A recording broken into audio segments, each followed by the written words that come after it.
2 weeks after Daniel bought his first home, his mortgage lender sold his loan for a profit roughly equal to 4 months of his salary. Daniel had no idea it happened, no phone call, no signature, no negotiation, and legally they were not required to tell him in real time. He found out 6 months later at a dinner table when a friend pulled up a public financial filing on his phone and showed him the number. Daniel looked at it for a long moment, and then said something I have not stopped thinking about since. He said, "The part that bothers me is not that they made money. I knew they were making money. The part that bothers me is that their biggest profit came from a transaction I did not know existed, and there is nothing in any document I signed that made that number visible to me. He could not do anything about it. The loan was signed. The money was already gone. The machine had moved on to the next borrower. There are 3 phases in every American mortgage where the lender profits from you. Most borrowers only ever see the first one. The second happens at a table you sit at while your guard is completely down. The third happens after you leave, in a transaction you are never invited to, that generates more profit for the lender than the first 2 phases combined. I am going to show you all 3. Every number in this video comes from public quarterly filings from Rocket Companies and United Wholesale Mortgage, 2 of the largest mortgage lenders in the country. Numbers they report directly to their shareholders. Not estimates. Not theory.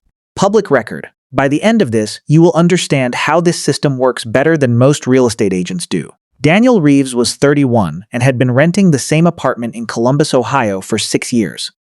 Not because he could not afford to move, because he was waiting until he could do it right. He watched his parents lose their home in 2009. He was 14. He remembers the boxes in the hallway.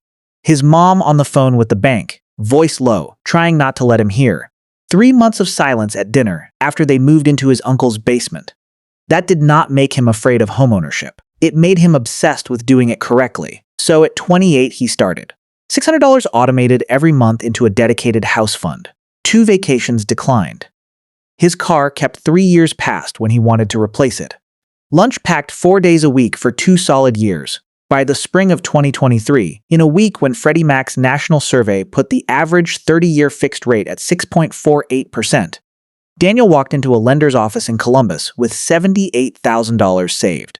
20% down plus closing cost reserves. Credit score 763. He had read the CFPB mortgage guide cover to cover 6 months before making an offer. He was more prepared than most first-time buyers ever are. The machine still got him. Before I show you how, I want to describe the world as Daniel understood it when he walked in, because this is probably the world as you understand it too. Daniel believed the main event in a mortgage negotiation is the interest rate. Shop multiple lenders, compare numbers, negotiate the lowest rate you can find, win. That is the game. That is what Bankrate is built around. That is what your coworker who bought last year told you over lunch. That belief is not stupid. It is logical. The rate is the number that shows up on comparison sites. It changes your monthly payment in a way you can calculate yourself. Of course, it feels like the main fight. It was designed to feel that way. The rate is one profit layer inside a 3-phase system. It is the only layer you are clearly permitted to see. Everything else runs underneath it before you dial, while you sign, and after you leave. Daniel negotiated brilliantly. The lender still made over $15,000 from his loan before he made a single payment. Here is how the lender opened at 6.75%. Daniel already knew the market average for his credit score that week was around 6.5. He recognized the markup immediately. He pushed back, said he had quotes from 2 other lenders, said he was prepared to walk. The loan officer called him back 2 hours later. 6.25%, Daniel told me, and I want you to hear exactly how he phrased this. He said, "I genuinely felt like I had beaten them." The loan officer even said they were barely making anything on the deal. I drove home thinking I had won. He had won the only round they let him play. The lender does not fund your mortgage from their own savings account. They borrow money at a wholesale rate, the rate at which financial institutions lend to each other, and mark it up before quoting you. Think of it like a retailer buying inventory at wholesale and pricing it for retail. In the week Daniel applied, the lender's wholesale cost of funds was approximately 5.75%. They opened at 6.75. That 1% gap between what they pay and what they charge, historically called the yield spread premium. Though post-Dodd-Frank the compensation structure routes the markup differently, is baked into the rate itself before your first call. It has no line item on your loan estimate. It does not appear on your closing disclosure. When Daniel negotiated to 625, he moved the lender from a 1% markup to a 0.5% markup. The markup did not disappear. It got smaller. That remaining 0.5% on a $300,000 loan over 30 years generates approximately $32,000 in extra interest, extracted dollar by dollar from his monthly payments for 3 decades. No invoice, no disclosure, no line item. The loan officer said they were barely making anything. On front-end fees, that was technically defensible. On the rate markup alone, it was not close to true. Beyond the rate, the lender also captures an origination fee, typically $1,500 to $3, on a $300,000 loan, described as the cost of creating the loan. Actual labor cost is a fraction of that. The rest is margin dressed in procedural language. And if you buy discount points to lower your rate, you are paying upfront for a reduction whose break-even is typically 5 to 7 years. Many borrowers never stay in the loan long enough to recover that cost. The lender keeps the cash either way. That is phase 1, the rate game. Visible on the surface, negotiable in theory, and already generating significant revenue before you ever sit down to sign. Phase 2 starts when Daniel shows up to closing on a Thursday morning in April. He is wearing the same button-down shirt he wore to his job interview 6 years ago. He had ironed it the night before. Texted his mom that morning. One word. Today's stacker of documents an inch thick. A notary he has never met. A title company name he does not recognize and did not choose. The notary opens the first document. Initial here. Sign at the bottom. Daniel nods. He has been waiting 2 years for this moment, and his hands are slightly shaking, and he just wants to be on the other side of it. That state, that specific combination of relief and urgency, and wanting it finished, is the most advantageous emotional state a borrower can be in for a lender at a closing table. And nearly every borrower arrives in exactly that state. What Daniel is signing through in those minutes without fully processing is an administrative stack that generates $500 to $3,000 in high-margin revenue on a single loan processing fee. Underwriting fee. Lender's title insurance, which protects the lender, not Daniel, purchased through a company the lender selected and frequently has a referral relationship with. Escrow setup fee for creating an account in software that already exists. Then the small ticket items, document prep, transfer, courier, and on some actual closing disclosures filed in American courthouses today, an email delivery fee. Individually, they look administrative. Combined, they represent thousands of dollars extracted during the most emotionally distracted moment of the entire transaction. Daniel initials past all of it in under 4 minutes. He is thinking about the keys in his pocket. Add phase 1 and phase 2 together, and the lender has captured $4,500 to $8,000 from Daniel's loan before he makes his first payment, on top of a rate markup that will generate interest revenue quietly for 30 years. And phase 2 is still not where the biggest money is made. Hold everything you just heard. The rate markup, the origination fees, the closing table stack. Hold the total of all of it in your head right now. What I am about to show you is a single transaction that made the lender more money than all of that combined. In one afternoon.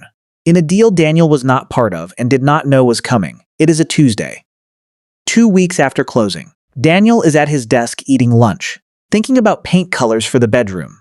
Contractor coming Saturday. At that exact moment, in a building he has never visited, his loan is being packaged with roughly 4,000 others and sold to investors on the secondary market. No phone call, no signature, no notification in real time. He finds out 10 days later when a letter arrives about his servicer changing. He almost throws it away thinking it is junk mail. He updates his autopay. Moves on. What that letter does not say is that his loan was just the product in a transaction between his lender and a set of investors. And that transaction is where phase 3 lives. The secondary mortgage market is one of the largest financial markets in the world. Lenders originate loans and sell them, usually to Fannie Mae or Freddie Mac, as quickly as possible. The faster they sell, the faster they can originate the next one and capture the same margin again. This is not a side function. This is the core business model. Origination is the front end. The secondary market sale is the engine underneath it. When they sell for more than they funded. That difference is called the gain on sale margin. According to quarterly filings from Rocket Companies, the largest retail mortgage lender in the US, Their average gain on sale margin has run between 2.5 and 3.5% of the loan amount. United Wholesale Mortgage reports similar figures every quarter. These go directly to shareholders on Daniel's $300,000 loan that is $7,500 to $10,000. Captured in one afternoon, while he was eating lunch, every fee at the closing table combined generated $1,500 to $3,000 in high-margin revenue. The secondary market sale produced more than all of that in a single transaction. And the loan officer, who said they were barely making anything, had already been paid and moved to the next file before that Tuesday ever came. On top of the gain on sale, whoever retains the right to service the loan collects consistent fee income for the life of it. Monthly payment processing, escrow management, account maintenance. That servicing right is either retained and monetized for decades, or sold for a lump sum upfront. Either way, another revenue layer running in the background. And the servicer holding 6 to 12 months of Daniel's tax and insurance payments at any given time earns interest on that balance. At current money market rates on a typical escrow account, that is $150 to $400 per year. For 30 years, Daniel sees none of it. Here is Daniel's complete picture on a deal where the loan officer said they were barely making anything. Rate markup generating approximately $32,000 in extra interest embedded out silently in the rate over 30 years. Origination and front-end fees of $3,000 to $5,000. Closing table administrative stack of $500 to $3,000. Secondary market sale of $7,500 to $10,500 on a Tuesday afternoon 2 weeks after closing. Servicing revenue and escrow float generating income off his loan for the next 3 decades. That is the machine. And before we talk about what to do, I want to address something directly. Some of you are thinking right now, yes, but my house went up in value. I built equity. Even with all of this, I came out ahead. You might be right. Home appreciation is real. Equity is real. Wealth building through homeownership works for millions of Americans. But those are two separate ledgers. Your house appreciating does not move money from the lender's revenue back into your account. The appreciation goes to your net worth. The overpayment went to the lender. Different destinations, different money. The investment working does not mean the financing was structured in your favor. Both things are true at the same time. And none of this is fraud. None of it is hidden in the traditional legal sense. The rate markup does not require a separate line item. The gain on sale does not require real-time borrower notification. The RESPA reform of 2010 standardized the loan estimate specifically to increase transparency. Lenders adapted. Disclosure formats changed. The revenue did not go anywhere. It moved into structures that no longer required individual line items. The system is not built around concealment. It is built around institutional efficiency rather than borrower transparency. The result looks similar from where the borrower sits. Which brings us to Sarah. Sarah Chen worked in the same office as Daniel. About a month after he closed, she pulled him aside at lunch. Under contract on a house herself, same neighborhood, same $300,000 loan. She wanted to know which lender he used.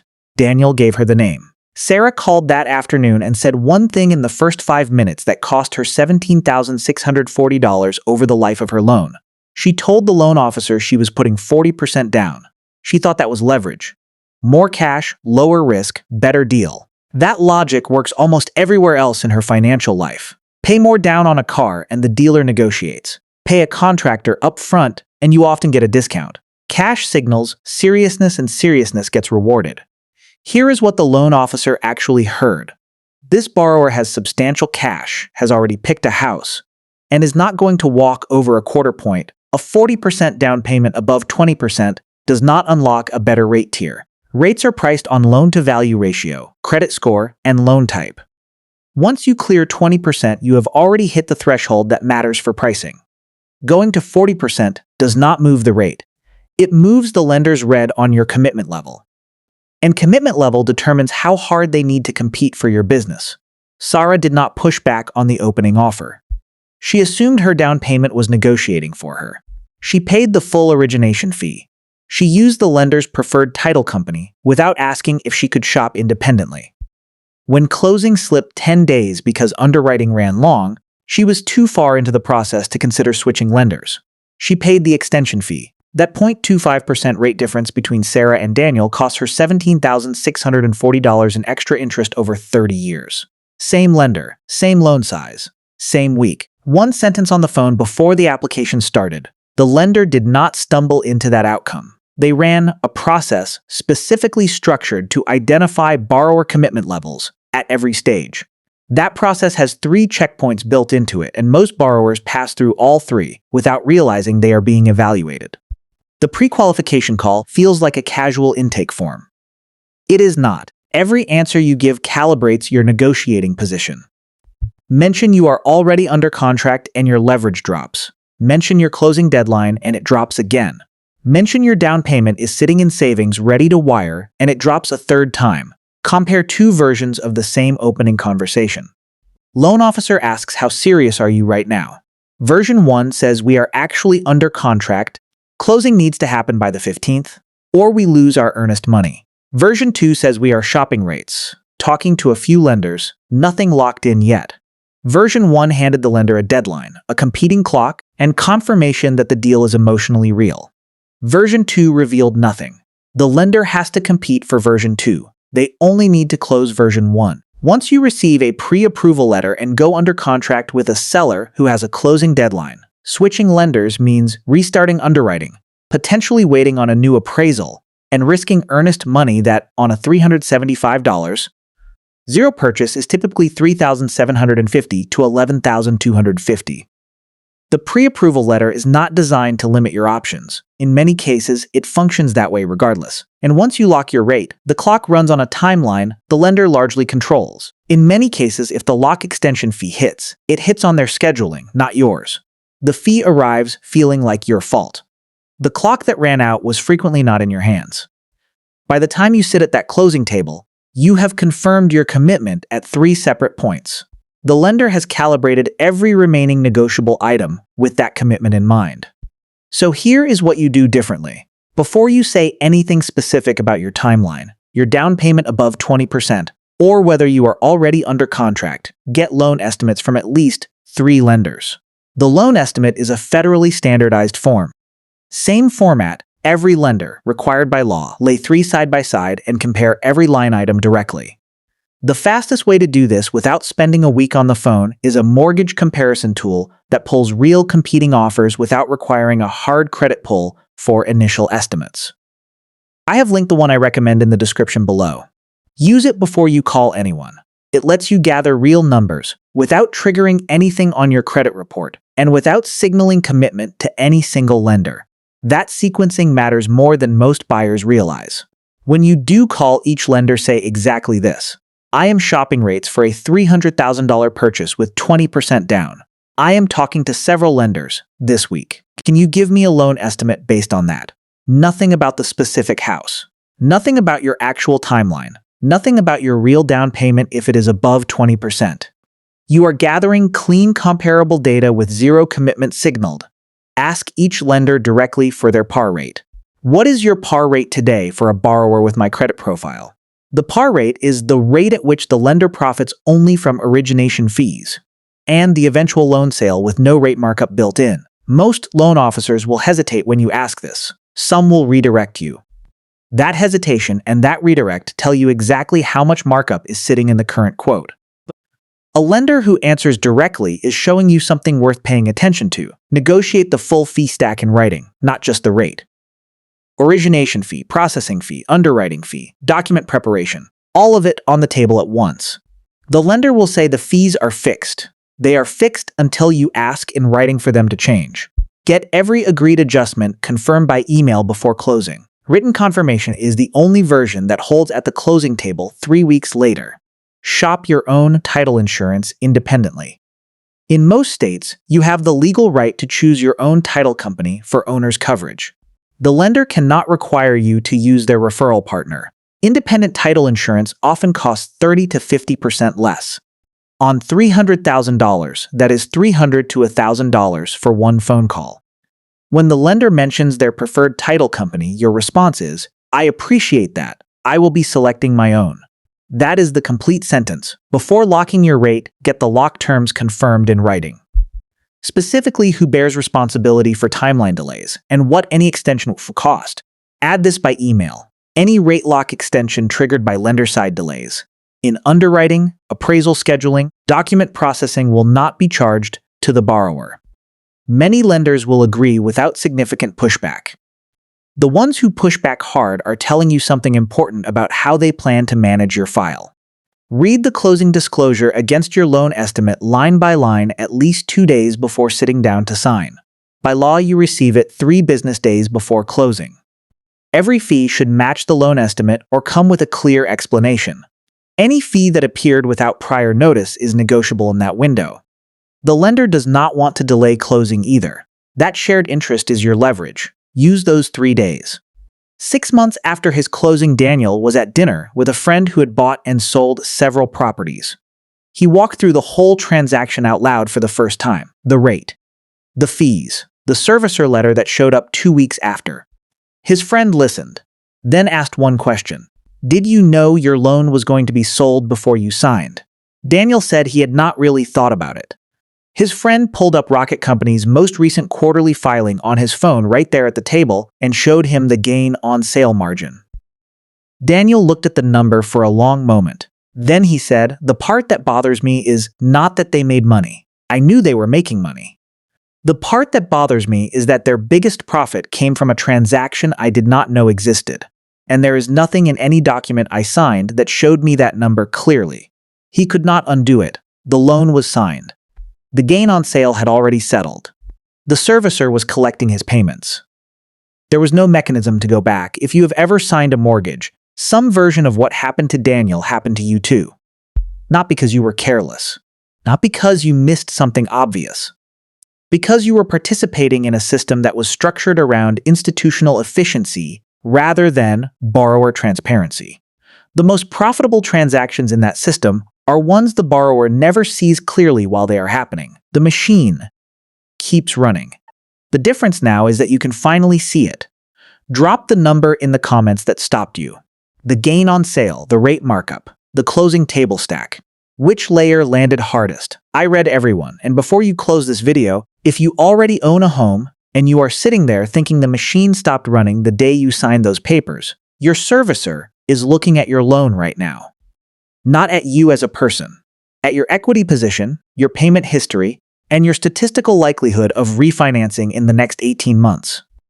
There is a specific moment, one most existing homeowners never see coming. They will generate more revenue off your existing loan in a single transaction than they captured when they originally closed it.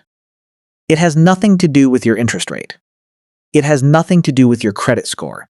It is already embedded in the structure of what you signed, and it is triggered by something you will almost certainly do in the next few years, without realizing what it sets in motion. That is the next video. It is on your screen right now, and if what you just learned felt uncomfortable, that one is worse.